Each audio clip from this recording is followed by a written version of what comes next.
Porque Dios no llama gente capacitada, sino gente que Él mismo prepara. Bienvenidos al podcast Preguntas de esta generación. Produce DECOM IPUC Villanueva Central. Bienvenidos a nuestro podcast Preguntas de esta generación que produce la Iglesia Pentecostal Unida de Colombia con el Departamento de Comunicaciones de la sede central en IPUC Villanueva Central. Así que bienvenidos todos. Preguntas de esta generación.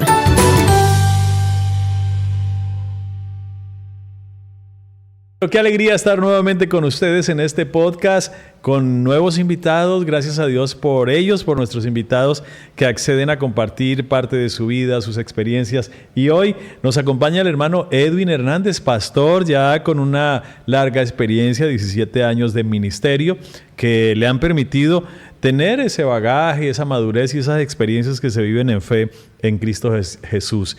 Desde Riohacha, en el departamento de La Guajira, nuestro hermano pastor Edwin, un saludo, mi pastor, qué alegría tenerlo en los llanos de Colombia. Gracias, mi hermano. Gracias por esta bendición, por esta oportunidad que nos da. Muchas bendiciones. Costeño, absoluto, ¿de dónde eres? De Córdoba. Córdoba. Sí, señor. Bueno, ahí no nosotros decimos, cuando aquí en el llano decimos costeños, como que mezclamos pero entonces no es, los cordobeses no son costeños, ¿o sí? No, toda la costa. Toda la costa, Sí, toda sí, la costa. toda la costa. Cordobeses, eso es muy ganadero. Oiga, sí. Sí, tiene Sí, fama señor. de ser como los llanos, muchas ganaderías. Sí, señor, así es. Pero ahora mismo en Riohacha, que es la capital de La Guajira. La Guajira. Pensé en algún momento que era Maicao, que es muy grande. Pues no conozco Riohacha, pero llegué a pensar que era Maicao. Riohacha es la capital de La Guajira. ¿Su ministerio desarrollado todo el tiempo en la costa? Sí, señor, me entregué en Riohacha y tuve la oportunidad también de salir al ministerio de ahí mismo, de La Guajira. ¿Y se arrepintió ahí en la población de Riohacha o en la ciudad de Riohacha y ahora ejerce ministerio ahí mismo? Sí, señor. Conoce mucho la ciudad y todo eso. Al llano vienes muy frecuente, ¿no? Por familiares Por que mi tienes. hermano que vive acá, Sí, en Villanueva, Casanares, la oportunidad que me ha dado. Sí, en esas venidas notas las diferencias culturales, ¿alcanzas a notar? Oiga, demasiado. Sí, señor, claro. Como en qué, la comidas o las personas o... Bueno, más que todo en comida, personas. El trato de la gente. Sí, ¿no? el trato de la... Tema social. Sí, señor. Sí, el costeño es para nosotros es un poco más desparpajado. Nosotros somos un poco más tímidos en el trato con los demás. Mi hermano, ya pastoreando, me contabas que 17 años, ¿no? Sí, señor, 17 años de ministerio. ¿Sales a dónde? Salí de Riohacha, de la segunda congregación de Riohacha, Sí. a un lugar o a un pueblo que se llama Pelechuda. Entonces había obra en ese lugar. No, fue una obra que se empezó, salimos como líderes ahí y bueno, se vio un resultado Y entonces, gracias al Señor. ¿llegas a administrar cuántas personas o cómo recuerda esos inicios? Bueno, mi hermano, el pastor que fue a observar el lugar miró que había una posibilidad Dios le había mostrado que había una posibilidad de sacar una obra ahí. Entonces, él llegó a la iglesia, no sabía qué líder colocar y él dijo, bueno, el líder que venga primero a la escuela dominical, que yo lo vea entrar con su esposa, ese va a ser el que va a iniciar esa obra. ¿Y en ese tiempo qué liderazgo tenías en la congregación local? Yo era líder de los jóvenes y cuando él nos vio entrar, casi de pronto, usted sabe que por lo general uno llega primero, a veces la esposa llega un poco más, pero ese día nos alistamos ¿Los dos? Ahí, los niños, y llegamos juntos.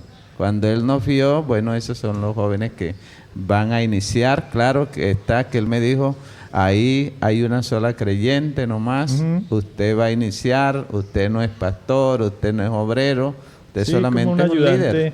Sí, un ayudante que pone la congregación ahí.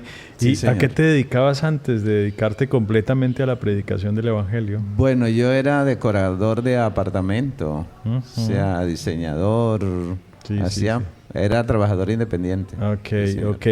Y llegas allí, comienzas a hacer un trabajo, pues obviamente con esa, con la noticia que te había dado de que no era que estabas saliendo del ministerio, sino que ibas a ejercer como un trabajo ahí con la iglesia. ¿Cómo fue la experiencia? ¿Había gente? ¿Habían bautizados? ¿Qué? Bueno, había una bautizada que fue a un solo servicio y no llegó más a culto. Empezamos como que a visitar, hicimos una visita y las personas empezaron a escuchar. Y empecé a organizar cultos, por ejemplo, como los miércoles, cultos de barrio, y así vimos como que el resultado, como a los 2 o 3 meses, le contamos al pastor que nos administraba y el hermano Rafael Benavide, entonces me dijo, oiga, ¿y por qué no intentamos hacer una dominical? Entonces ahí nos prestaron un lugar en una finca, un espacio debajo de unos árboles de mango y hermano, y eso fue pronta la asistencia. Ya teníamos una asistencia de 50, 60, hasta de 90 personas.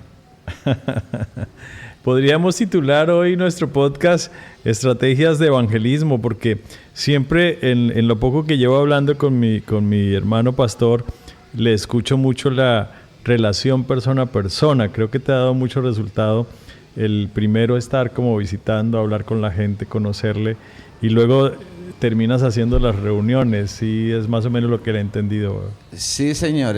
Bueno, me caracterizo siempre por eso, como por hacer de entrada la amistad con la familia donde llego y después sí sentarme con ellos y explicarles el plan o el propósito que se lleva. Sí, claro. Ese contacto persona a persona que tiene como primer objetivo con que lo conozcan y conocerlos, básicamente, ¿no? Sí, señor. Es como un tema, a veces se vería como solo social, pero detrás de eso está el anhelo de compartirle el mensaje, ¿no? Creo que es interesante eso en el evangelismo y de los que más practicó esa estrategia fue el mismo Jesús, ¿no?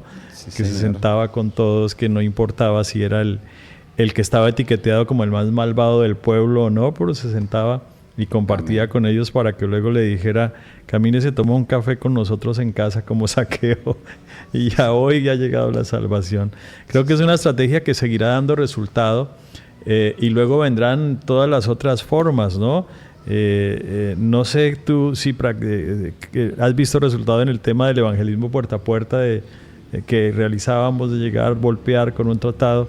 ¿Es de esa manera o es más informal que lo haces? Es más que todo informal. O sea, una forma de llegar a la casa, saludarlos y mirar, de pronto romper el hielo haciendo otras preguntas. Sí. No directamente de pronto, no, aquí está esto. No de religión. No, no se trata de eso. Sí, puede ser básicamente de su propia casa o del trabajo, de la experiencia que esté viviendo en el momento. Y ahí en esa obra, entonces, ¿duras cuánto tiempo? Bueno, ahí duramos 1 año como líder. De ahí el pastor nos presentó al directivo, al supervisor en ese entonces, y bueno, después de haber hecho unas preguntas, nos dijo que esa obra se iba a abrir. Sí, y bueno, nos posesionaron ahí en ese lugar. Lo postularon al ministerio y ya empiezas con tarjeta de predicador. Ya empiezo con tarjeta de predicador después de 1 año. Y ahí duramos 5 años y medio. ¿Y se entregó una congregación ya con cuántos bautizados? Bueno, ya había una congregación, ya teníamos asistencia de 250 personas en escuelas dominicales. Poco de gente. Señor. Ahí vas a otro lugar. De ahí, bueno, el traslado fue a otro lugar, ya a un municipio de San Juan, a la segunda congregación. Ya habían unos 34 bautizados y una congregación más pequeña, pero sí, claro. Llevábamos una ventaja que íbamos a un lugar más estructurado, un pueblo con mayores oportunidades, ¿no? También otros 5 años allí. 6 años y medio. Bueno, hay algo que escuchaba yo anoche y es que estabas ya administrando una congregación de unos 200 personas y luego el Señor te hace un llamado a ir de misionero. O sea, ya llevas más de 10 años en el ministerio cuando sucede eso. Sí, señor. Sí, claro, cerca de unos 12 años, cuando Dios dice, bueno, me dejas ya eso, todo eso que ha hecho y te vas otra vez a iniciar. Es básicamente, ¿cómo fue eso? Cuéntenos eso un poco. Bueno, estábamos nosotros, como quien dice, ya organizados, haciendo propósito, porque ya sentíamos como que ya está bueno hasta aquí. Y en algún tiempo le había dicho el Señor que quería tener la experiencia, aparte de la primera que habíamos tenido, a ver si de verdad era un llamado de Dios o no. Entonces eso lo había predicado y de pronto escuché al teléfono, el sonido del teléfono y me estaba llamando el supervisor. No estamos aquí en la oficina, hemos propuesto de que usted salga a la obra misionera debido a que Dios te ha bendecido y en 20 minutos necesitamos respuesta. Oh, bendito. Ese era el plan de las obras misioneras que Misiones Nacionales estaba expandiendo en ese momento, ¿no? Sí, claro. Entonces, claro, se abre la posibilidad. Bueno, Misiones va a sostener un misionero y el hombre es Edwin. Amén, sí, señor. 20 minutos, se ponen a volar. Enseguida. ¿Qué sucede? ¿Te reúnes la familia o qué? Bueno, después hablé con mi esposa y bueno, gracias al Señor tengo una esposa que le sirve mucho al Señor y me dijo, bueno, no hay inconveniente, hágale. No veo ningún problema para eso. Sí, nos vamos. Era incomodarse, no era salir de la zona de confort. Sí, señor. Ya tenías un ritmo de trabajo, ya tenías un poco de gente colaborándote. A esa altura donde estabas ya habían diáconos, habían líderes de jóvenes, de Dorcas. Ya se rodea uno de un equipo que uno le hacen la vida más fácil, ¿no? Sí, señor. Y volver a empezar, incomodarte otra vez uno sale y resulta siendo hasta la presidenta de Dorcas porque no hay gente. No hay más. Todo. Y entonces ya toman la decisión con los hijos y te vas ¿a dónde? ¿A dónde te envía el Señor en ese trabajo misionero? Bueno, el Señor me llamó a Riohacha, barrio Entre Ríos, un barrio ya de estrato alto, cómodo, la gente vive cómoda. Y bueno, mi hermano, aceptamos, como dije anoche, le pregunté a mis hijos, vi como que esa respuesta positiva de ellos también y bueno, arreglar maleta. Y bueno, nos posesionaron en un parque. Claro, no había nada. En esos lugares, pues los arrendos costosos, todo, creería uno que es muy difícil, ¿no? Porque a veces tienen los limitantes en la mente, ¿no? Pero ¿cómo voy a pagar allá? ¿Cómo me voy a meter a esos lugares? ¿Cómo comienza usted a ver que de verdad era un llamamiento del Señor lo que estaba pasando? Bueno, yo miré que, hermano, cuando llegamos a ese lugar, era como que el ánimo de servirle al Señor. O sea, eso es lo que nos da como que la salida a no encontrar obstáculos. Entonces vimos que era de parte del Señor porque no pensamos en dinero, no pensamos en gasto, no pensamos en nada. Solamente pensábamos que íbamos a servir al Señor. Claro, claro. Difícil, hermano, porque yo entiendo y conozco un poco el tema de la administración y sé que los rubros para abrir esas obras tampoco son pues como tan, aunque es un gran esfuerzo que se hace, pero pues ante la realidad sigue siendo poco, ¿no? Sí, o sea, es un reto saber que te dan cierto monto, pero los arrendos están por encima de ese monto y tengo una familia y bueno, ¿cómo comienza usted a ver la fe en práctica, a ponerla en práctica, ¿no? En eso y también a ver la obra de Dios. Amén.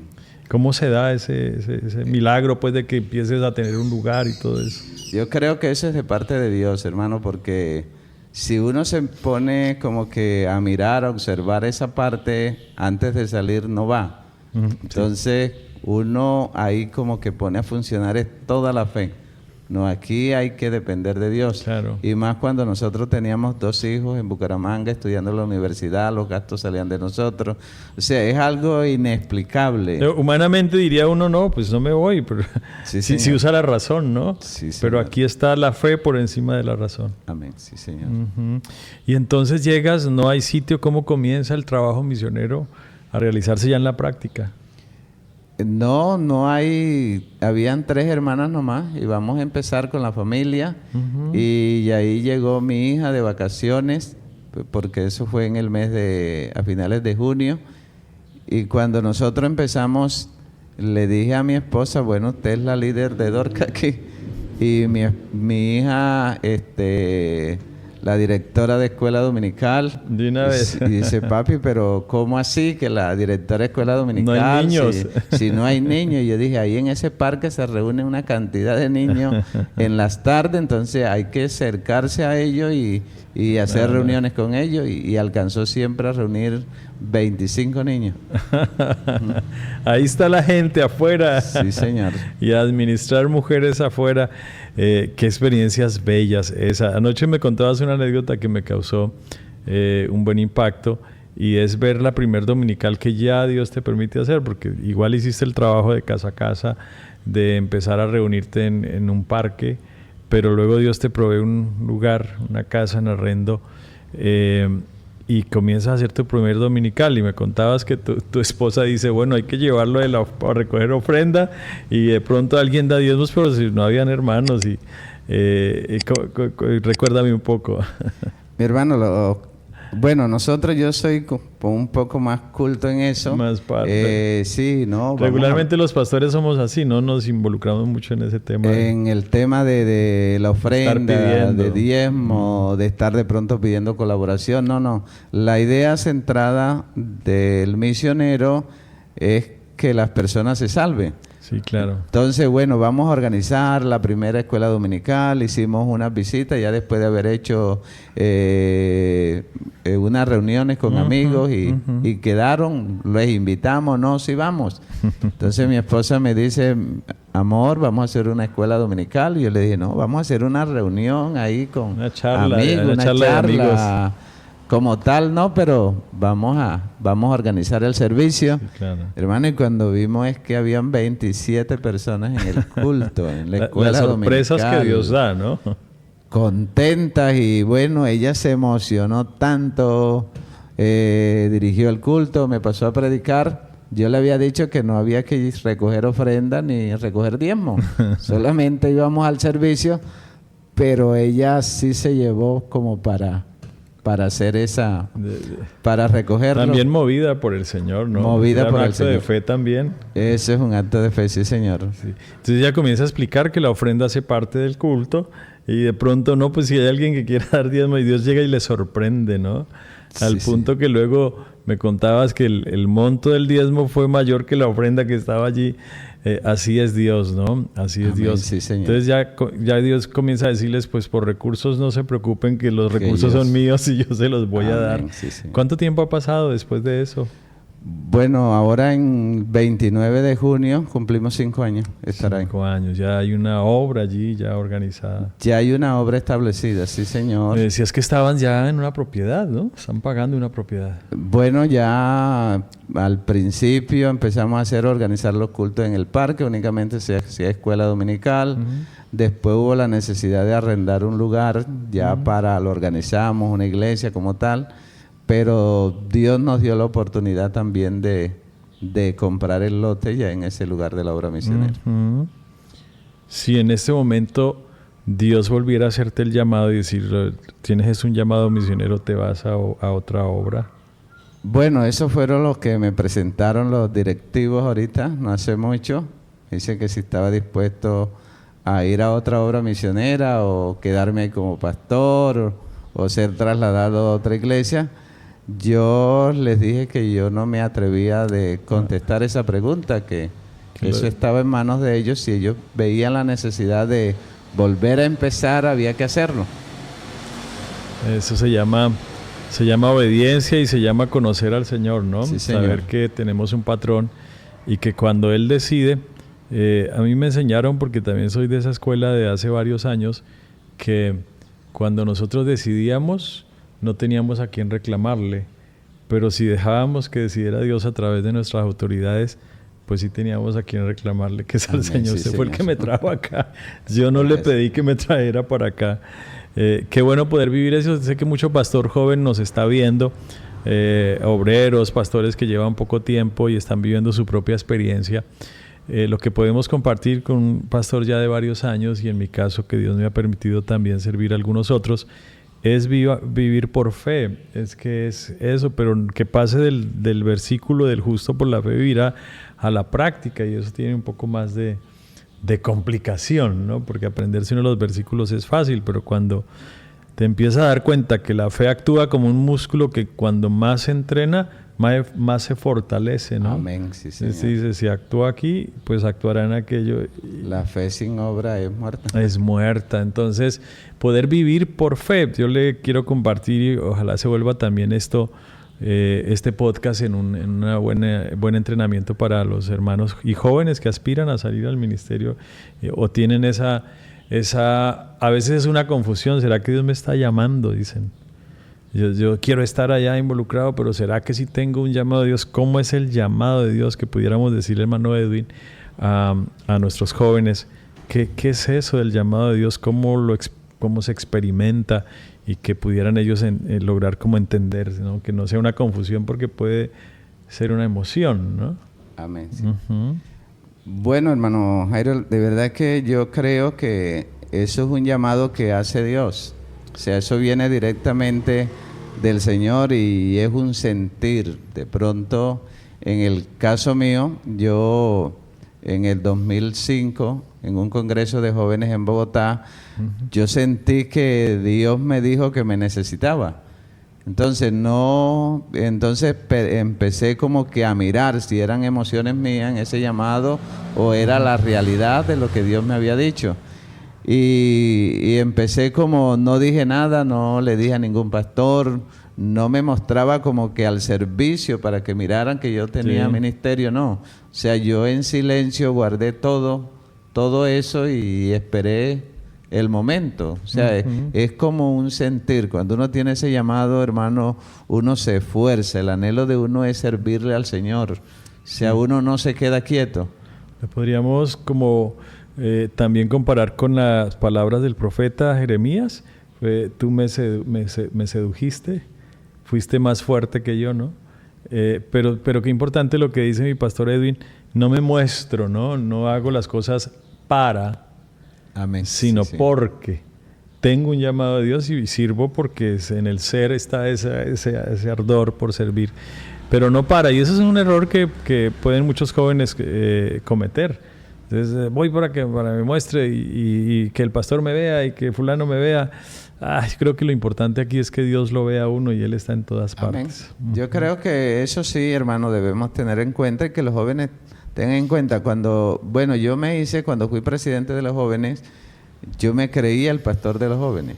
Okay. Cuando a mí me colocaban un lugar en el barrio, yo me creía el pastor de ese lugar. Entonces me apropié con lo que Dios colocaba en mis manos.